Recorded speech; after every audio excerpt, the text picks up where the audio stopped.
ምንድነው እንደዚህ ያደረገው? እኔ ስራ ላይ ያለው ብዙ ስራ ነው የምሰራው። ሁሉንም ስራ ቴክኒክ ስራ እችላለሁ። እሺ፣ ቤት ላይ ያለው መብራት ተጣለብኝ። እዚህ ጭንቅላቴ ላይ ቤት እየሰሩ ጭንቅላቴ ላይ እዚህ ላይ ነው ተጣለብኝ። ዋና መስመር ማለት ነው።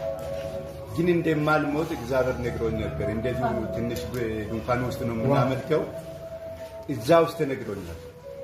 ይሞታል እየተባለ ሲነገረኝ እንደማልሞት ስለማውቅ ግን ሁሉም እየዞረ በቃ አንዳንዶቹ ይቀርጹኛል በእንትን አንዳንዶቹ ደግሞ ፎቶግራፊ ያደርሱኛል ለልጆቼ ሊሰጡ ማለት ነው።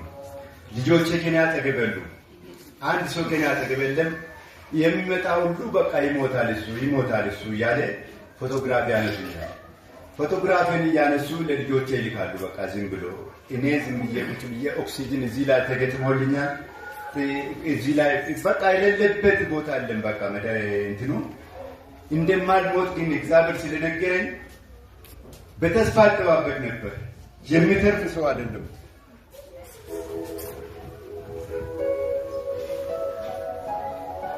ለእግዚአብሔር ክብር ነው። እሺ እዩት።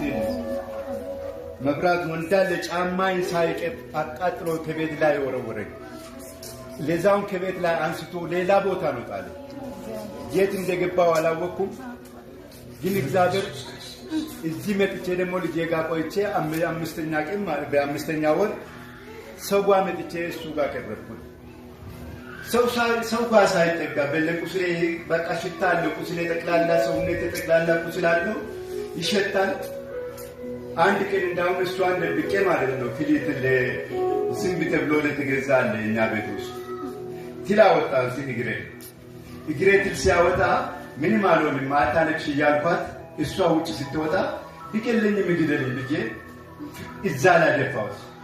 ትል ሲያወጣ ማለት ነው። ትሉን እንዳለ ፈልፍሎታለሁ። በአምስተኛ ወሬ እሷ ጋር የተኛው ሽንት ቤት አልወጣም፣ ውሃ ሽንት ራሱ አልወጣም። እዛ ነው የምትቀበለኝ እሷ። የሆነ ረጅም ዱላ ይዤ መጥቼ ነበር ያስታውሳሉ። እርሶ እዚህ ቤት አገቡኝ ለመጀመሪያ ጊዜ ሰው ጋር ሲቀመጥ ማለት ነው። ሲመጣ ራዩ ቁስሌን አልፈራም። አንድ ቁስሌን አልፈራም። በቃ ጠጋ ብሎ አቀፈኝና ለመነልኝ። ቁስሌ ምንም ሽታውን አልፈራም። እሱም እንደ አቀፈኝ። በቃ እንደመጣሁት እያልኩት እንዴት አድርጌ ሰው ጋር ይቀመጣለሁ ብዬ ውጭ ሊቀመጥን ፈለግኩት። ይሸታል፣ በጣም ነው የሚሸት። ከጭንቅላቴ ይሸታል፣ ከሰውነት ጠቅላላ ይሸታል። መግላለሁ። አልፈራኝም። በቃ ያዘኝና አቅፎኝ እንዴት ያቅፈኛል እንዴት ይቀርበዋለሁ እያልኩ ጸለየልኝ።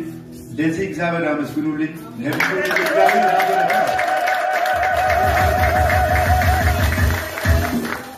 በዚህ ነው ተጸለየ። ልጄ ደግሞ ይህንን እያመጣች ትሳሳሰልልኝ ነበር።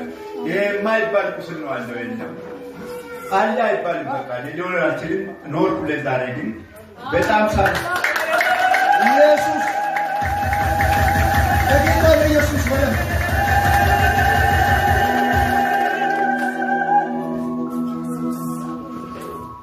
የረዳ ጌታ ይባረክ። አሜን። ደስ ብሎኛል።